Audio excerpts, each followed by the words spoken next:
देखिए, बड़ा आश्चर्य का विषय है कि ब्राह्मण को इतना सॉफ्ट टारगेट समझते हुए कोई भी व्यक्ति किसी भी प्रकार की टिप्पणी कर देता है और ब्राह्मण वर्ण से जुड़े हुए लोग इस बात को बहुत दयावान होकर टाल देते हैं।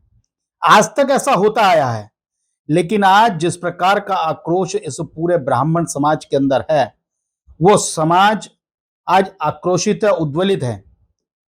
वो इसीलिए है, मुझे एक बात बताइएगा कि क्या ब्राह्मण एक कोई साधारण व्यक्ति है या ब्राह्मण कोई ऐसा है कि समाज के अंदर कोई पिछड़ा कुचला? वैसे तो ये समाज के अंदर किसी को भी, किसी भी व्यक्ति, किसी भी जाति, किसी भी धर्म, किसी भी संप्रदाय के खिलाफ किसी भी प्रकार की गलत प्रकार से बात कहने या टिप्पणी करने का अधिकार नहीं है। ब्राह्मण इस समाज का वो प्रमुख बिंदु है और विशेष तौर पर ये भारत जो कि सनातन परंपराओं पर, सनातन धर्म की जो विरासत पर टिका हुआ है, जो इसकी मजबूत नींव है, उस ब्राह्मण को आप जानते हैं क्या है? ब्राह्मण वो व्यक्ति है कि जो आपके जन्म से लेकर मृत्यु तक के सभी संस्कार और मृत्यु के बाद भी, जब दाह संस्कार के बाद जो अस्थियां उस प्रचंड अग्नि में भी समाप्त नहीं होती हैं, राख नहीं बनती हैं, इसी ब्राह्मण के माध्यम से वो जब उसका अस्थि विसर्जन का कार्य होता है तो वो गंगा में मिलकर उन्हीं के द्वारा बोले गए मंत्र के द्वारा वो राख बन जाती है। ये शक्ति ब्राह्मण है।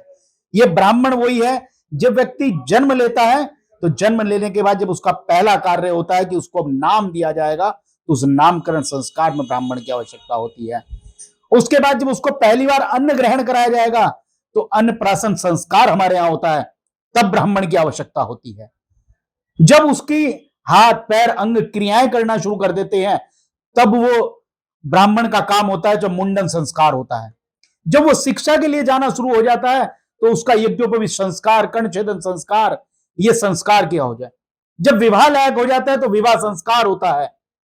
ये विभिन्न प्रकार के 16 संस्कार इस सनातन परंपरा से जुड़े हुए हर संस्कार के अंदर। उसके अलावा आप जितने भी धर्म, कर्म, पूजा पाठ, वो अगर शास्त्र सम्मत तरीके से करना चाहते हैं तो उसके लिए भी तो ब्राह्मण की आवश्यकता है। ऐसे ही आप अपनी मर्जी से चढ़ा सकते हो, बात ठीक है। भगवान कहते हैं भावनाएं देखता है, ठीक है, लेकिन जो शास्त्र सम्मत, जो ऋषियों द्वारा प्रतिपादित व्यवस्थाएं बनाई गई हैं, अगर उसी व्यवस्था के अनुकूल आप चलेंगे, उस माध्यम से चलेंगे, तो आपका कार्य सफल होगा। इसलिए ब्राह्मण की आवश्यकता है। आप जब विवाह का संस्कार होता है, विवाह के समय में बैठते हैं, आज लाखों करोड़ों रुपया शादियों पर खर्च कर देते हैं, और जिस समय फेरों का समय होता है, जब ब्राह्मण उन फेरों, जो सबसे महत्वपूर्ण विषय जो विवाह के समय का होता है, जो फेरों का समय होता है, उस समय वहां बैठने वाले दूल्हा दुल्हन, जब उन्हें दक्षिणा चढ़ाने की बात कही जाती है, तो जिन्होंने लाखों लाखों रुपए के सूट और लहंगे पहने जाते हैं, तो आप पूछते हैं, ऊपा जी, मौसा जी, कितने पैसे चढ़ाने हैं? 5 रुपए, 10 रुपए? तो पीछे से आवाज आती है किसी की, खुले 10-10 के नोट चढ़ा दो। अपने लिए शराब की बोतलों में पैसा दिया जाता, खूब लुटाया जाता है। जब बारात निकलती जाती है तो उसी लक्ष्मी को, जिसका मान करना चाहिए, उसको हवा में उड़ा देते हैं, और जब ब्राह्मण को देने की बारी आती है तो 10-10 रुपए। आपने ब्राह्मण को इस स्तर का समझ लिया। इस भारत की आजादी की आंदोलन में सबसे बड़ी भूमिका अगर किसी की रही है तो मंगल पांडे से लेकर चंद्रशेखर आजाद तक सब लोग, कितने लोग इस ब्राह्मणों ने क्या इस आजादी में भूमिका नहीं निभाई?